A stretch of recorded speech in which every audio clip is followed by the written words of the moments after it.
சமாதானமும் நம் அனைவரின் மீதும் உண்டாவதாக. எல்லா புகழும் இறைவன் ஒருவனுக்கே. நம்ம தொடர்ந்து நிலவரங்களை பார்த்துட்டு இருக்கோம். இப்போ வந்திருக்கக்கூடிய சில முக்கியமான தகவலை ஒரு தொகுப்பாக பார்க்கலாம். முதல்ல நம்ம ஈராக்கில் நடந்திருக்கக்கூடிய ஒரு பெரும் பேரணியை பார்த்துட்டு அப்படியே நம்ம என்ன பண்ணிடலாம், இஸ்ரேலுக்குள்ளேயும் ஈரானுக்குள்ளேயும் போயிடலாம். ஏன்னா ஈராக் மேலே தான் என்ன பண்ணிட்டு இருக்காங்க, அமெரிக்கா வான்பரப்பை பயன்படுத்திட்டு, அதேமாரி இஸ்ரேலும் வந்து என்ன பண்ணிட்டு இருக்காங்க, அங்கெல்லாம் வான்பரப்பையில் பயன்படுத்திட்டு தான் ஈரான் அட்டாக் பண்ணிட்டு இருக்காங்க. ஆனால் ஈராக் மக்கள் எப்படிப்பட்டவங்க, அவங்க வந்து ஈரானுக்கு சப்போர்ட் பண்ணக்கூடியவங்க. அங்கே வந்து பார்த்திங்கன்னா ஈரானுடைய ப்ராக்சிஸ்லாம் ஆல்ரெடி இருந்துட்டு இருக்காங்க. இருந்தாலும் அவங்களுடைய கவர்மெண்ட் வேறு வழி இல்லாமல் கையெழுத்து போட்டு கொடுத்துருக்கறனால அமெரிக்காவுக்கும் இஸ்ரேலுக்கும் சப்போர்ட் பண்ண வேண்டிய நிலைமை இருந்துகிட்ருக்கு. அதனால எப்படி நீங்கள் எங்கள் வான்பரப்பை பயன்படுத்தலாம், எங்களுடைய நாட்டில் இருக்கக்கூடிய இராணுவ தளத்தை பயன்படுத்தலாம், எங்கள் முஸ்லீம்களை அடிக்கிறதுக்கு நீங்கள் இதுக்கு பக்கம் வருவீங்களான்னு சொல்லிட்டு ஜியோனிஸ்டுகளுக்கு எதிராக அங்கே ஈராக்கில் இருக்கக்கூடிய பகதாதில் லட்சக்கணக்கான மக்கள், சும்மாலாம் கிடையாது, நேற்று ஜும்மா நாளில் என்ன பண்ணியிருக்காங்கன்னு பார்த்தீங்கன்னா லட்சக்கணக்கான மக்கள் மதியானத்துக்கு மேலே ஒன்று திரண்டு மேலேருந்து ட்ரோன் காட்டுறாங்க. ஒரு பெரும் நகரம் முழுவதுமே பார்த்தீங்கன்னா மக்களால் குவிந்திருக்காங்க. அவங்க எல்லாருமே வந்து இனிமேல் ஈராக் கவர்மெண்ட்டு அமெரிக்காவுக்கும் இஸ்ரேலுக்கும் எந்த ஒரு சப்போர்ட்டும் பண்ணக்கூடாதுன்னு சொல்லிட்டு இறங்கியிருக்காங்க. ஒரு பக்கம் வந்து பார்த்தீங்கன்னா காசாக்காவை சப்போர்ட் பண்ணிட்டு இருந்தாங்க. இப்போ ஈரானுக்கும் வந்து என்ன பண்ண ஆரம்பிச்சிருக்காங்க, சப்போர்ட் பண்ண ஆரம்பிச்சிருக்காங்க. நேற்று காசாவுக்கு சப்போர்ட் பண்ணி இங்கிலாண்டில் வந்து பெரிய கூட்டம் வந்து கூடியிருக்கு. அதில் வந்து பார்த்தா காசா மக்களுக்கு யாரெல்லாம் வந்து ஆதரவாக இருக்காங்களோ அவங்களாம் காசா மக்களுக்கு உணவு கொடுங்க, அவங்க சாப்பிட்றதே இல்லை, அவங்க பாவம்னு சொல்லிட்டு காசா மக்களுடைய குழந்தைகளுடைய நிலைமையை எடுத்து சொல்லக்கூடிய மாதிரி ஒரு பக்கம் இங்கிலாந்தில் வந்து பார்த்தா காசாவுக்கு ஆதரவாக ஆர்ப்பாட்டம் நடந்துட்டுருக்கு. மத்திய கிழக்கில் வந்து பார்த்தா ஈரானுக்கு ஆதரவாக வந்து நடந்துட்டுருக்கு. இப்போ அப்படியே நம்ம போய் என்ன நடந்துச்சு தாக்குதல் அப்படின்னு சொல்லிட்டு பார்த்தா கடந்த 12 மணி நேரம் வந்து பார்த்திங்கன்னா கடுமையான தாக்குதல் தான் நடத்தப்பட்டுருக்கு இஸ்ரேலுக்குள்ளே. அதுவும் ஐஃபாவுடைய 3 பகுதிகள் தாக்கப்பட்டிருக்கு. ஐஃபாங்கிறதே அவங்களுடைய தொழிற்சாலைகள்லாம் இருக்கக்கூடிய ஒரு பெரிய சிட்டின்னு தான் சொல்லணும். அந்த இடத்துலேருந்து ஒரு புகைப்படம் கூட வெளியே வர விட மாட்டாங்க இஸ்ரேல். ஏன்னா வந்து அங்கே தான் அவங்களுடைய தொழிற்சாலையெல்லாம் இருக்கிறனால ட்ரோன் எங்கே தயாரிக்கிறாங்கன்னு தெரிஞ்சிடும், அதுக்கப்புறம் மின் உற்பத்தி நிலையம்லாம் என்ன பண்ணுறாங்கன்னு தெரிஞ்சிடும்னு சொல்லிட்டு அவ்வளோ கான்ஃபிடென்ஸில் வச்சுருப்பாங்க. இப்போ ஐஃபாலேருந்து புகைப்படமாக வருது. ஐஃபா ஃபுல்லாக தரைமட்டமாகிற வரையும் ஈரான் விட மாட்டாங்களா அப்படிங்கிற அளவுக்கு என்ன பண்ணிட்டு இருக்காங்க, ஐஃபாவை தான் தொடர்ச்சியாக குறி வச்சுட்டு இருக்காங்க. 3 முக்கியமான பகுதிகள் மேலே தாக்குதல் பண்ணியிருக்காங்க. ஒரு பக்கம் ஐஃபா பண்ணிட்டு இன்னொரு பக்கம் ஜெருசலம் பகுதி இருக்குது பாருங்க. அதாவது இஸ்ரேல் வந்து கொஞ்சம் கொஞ்சமாக வெஸ்ட் பேங்க்லேயும் வந்து ஆக்கிரமிச்சுட்டே வருவாங்க. அதில் வந்து ஜெருசலத்தில் வந்து செட்டிலர்ஸ்லாம் குடி வச்சுருப்பாங்கல்ல, அந்த மாதிரி இருக்கக்கூடிய ஒரு ஏரியாவில் இருந்த இராணுவத்தளம் அவங்களுடைய இஸ்ரேல் கவர்மெண்ட்டுக்கு சம்மந்தமான வருமானம் வரக்கூடிய கவர்மெண்ட் தொழிற்சாலைகளெல்லாம் என்ன பண்ணியிருக்காங்க, குறி வச்சு அங்கேயும் தாக்க ஆரம்பிச்சிருக்காங்க. இதுவரையும் வந்து ஐஃபா அதுக்கப்புறம் டெல்லவியும் தாக்கிட்டு இருந்தவங்க இந்த தடவை அப்படியே ஜெருசலம் வரையும் போயிருக்காங்க. ஒட்டுமொத்த இஸ்ரேலுமே எல்லா பக்கமுமே பார்த்திங்கன்னா அலர்ட்டாக தான் இருந்துட்டு இருக்காங்க. ஏதோ ஒரு பகுதியில் அடிப்பாங்க, நம்ம மற்ற இடத்துல சேஃபாக இருக்கலாம்னு நினச்சிட்டு இருந்துறாங்க. இப்போ அப்படிலாம் கிடையாது. இஸ்ரேல் அப்படிங்கக்கூடிய நாட்டில் நீங்கள் எந்த மூலையில் இருந்தாலும் சரி, ஈரானுக்கு நீங்கள் எங்கே இருக்கீங்க, கை கட்டுற தூரத்தில் தான் இருக்கீங்கன்னு சொல்லிட்டு காமிச்சிருக்காங்க. இது போக சென்ட்ரல் பார்க் அப்படின்னு சொல்லக்கூடிய அவங்களுடைய ஆஃபீஸ்கள்லாம் அமைந்திருக்கக்கூடிய கட்டிடம் இருக்கக்கூடிய ஏரியா, அந்த ஏரியாவும் ரொம்பவே வந்து கான்ஃபிடென்ஷியலான ஏரியா தான். அதையும் வந்து ஈரான் வந்து தாக்கியிருக்காங்க. ஒட்டு மொத்தமாக எங்கிருந்தெல்லாம் காசு வருது, எதெல்லாம் வந்து பார்த்திங்கன்னா அவர்களுக்கு ஒரு பெருமைக்குரிய சின்னமாக இருக்குன்னு சொல்லிட்டு பார்த்துட்டு அந்த இடத்த தான் வந்து அட்டாக் பண்ணியிருக்காங்க. இதுக்கு நடுவில் வந்து இஸ்ரேல்லேருந்து என்ன பண்ணியிருக்காங்க, ஈரான் வந்து எங்களை மட்டும் தாக்கலை, இங்கே இருக்கக்கூடிய கிறிஸ்டின்ஸ் சர்ச்சை தாக்குறாங்க, அதுக்கப்புறம் முஸ்லீம்களுடைய மசூதியை தாக்குறாங்க, அதனால அவங்க வந்து முஸ்லீம்கள், கிறிஸ்டின்கள், அதுக்கப்புறம் யூதர்கள் எல்லாருக்குமே அவர் எதிரி தான் சொல்லிட்டு ஈரானுக்கு எதிராக இன்னைக்கு இஸ்ரேல் வந்து ஒரு அறிக்கையை கொடுத்துருக்காங்க.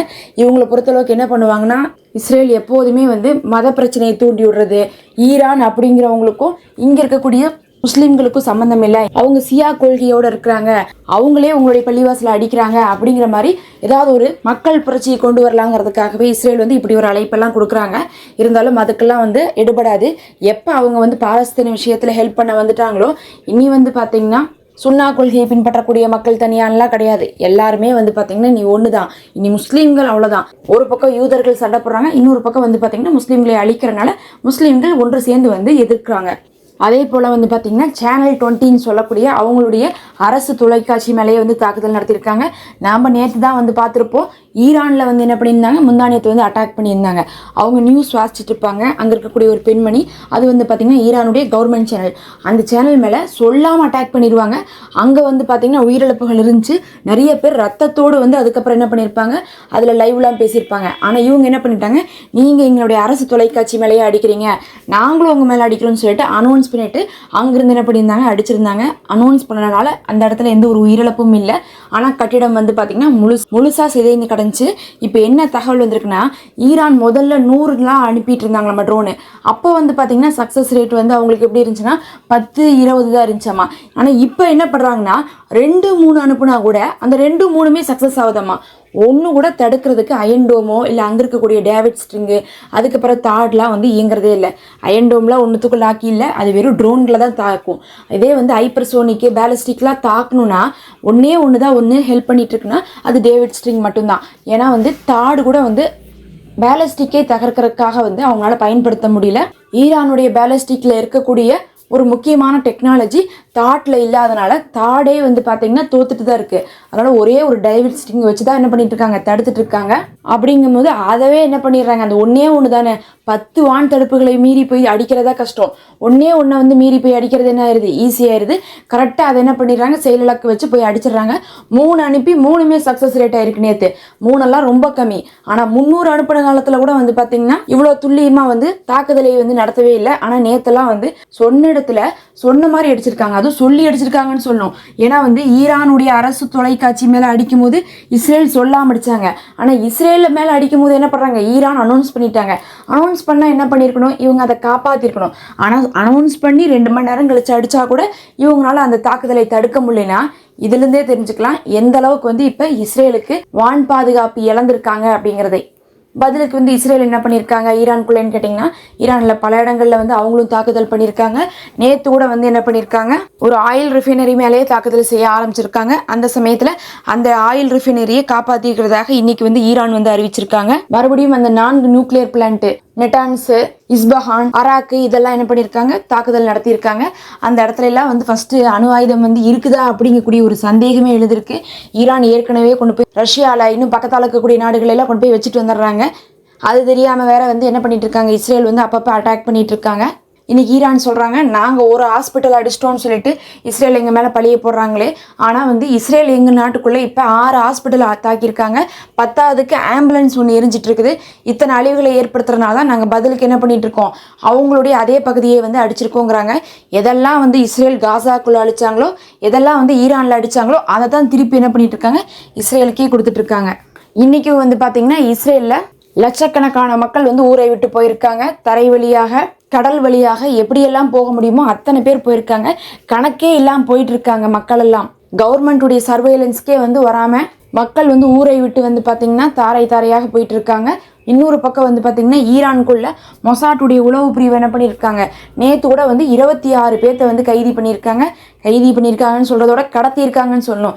அவங்க பாட்டு அசால்ட்டாக இருந்துட்டு இருந்த நேரத்தில் இவங்க போய் என்ன பண்ணியிருக்காங்க, அங்கே இருக்கக்கூடியவங்கள தூக்கிட்டு வந்திருக்காங்க. யாரை தூக்கிட்டு வந்திருக்காங்க, இவங்கெல்லாம் மாட்டியிருக்காங்க அப்படிங்கக்கூடிய தகவலை கூட என்ன பண்ணுறதில்ல, ஈரான் கொடுக்கறதில்ல. எப்படி வந்து கடத்துவாங்களோ அந்த மாதிரி கடத்தி வச்சுருக்காங்க. அப்படி கடத்தி வச்சாதான் என்ன ஆகுனா, அவங்களோட தொடர்பில் இருக்கவங்க யாராவது வந்து என்ன பண்ணுவாங்க, அவங்கள அப்ரோச் பண்ண வந்தால் அவங்களையும் சேர்த்து வந்து பிடிச்சிக்கலான்னு சொல்லிட்டு ஈரான் வந்து என்ன பண்ணுறதுல, கைது பண்ணுறதுக்கு பதிலாக அவங்களெல்லாம் வந்து உள்நாட்டுக்குள்ளேயே கடத்திட்டு இருக்காங்க. அதுலேயும் வந்து தொடர்ச்சியாகவே வந்து பார்த்திங்கன்னா வான் தடுப்பு ஃபெயிலியர் ஆகிறனால இஸ்ரேல் மண்ணை கவியிருக்காங்கன்னு தான் சொல்லணும். எதை அடித்தாலும் சரி வாங்குற நிலைமைக்கு தான் இன்றைக்கி இஸ்ரேல் வந்திருக்காங்க. எதையுமே தடுக்கிற நிலைமையில இல்லைன்னு சொல்லிட்டு இன்றைக்கி எல்லா சர்வதேச ஊடகங்களும் சொல்லி கொண்டு இருக்குது. இதெல்லாம் தான் இப்போ வந்து முக்கியமான தகவல். நம்ம அடுத்த ஒரு காணொலியில் சந்திப்போம்.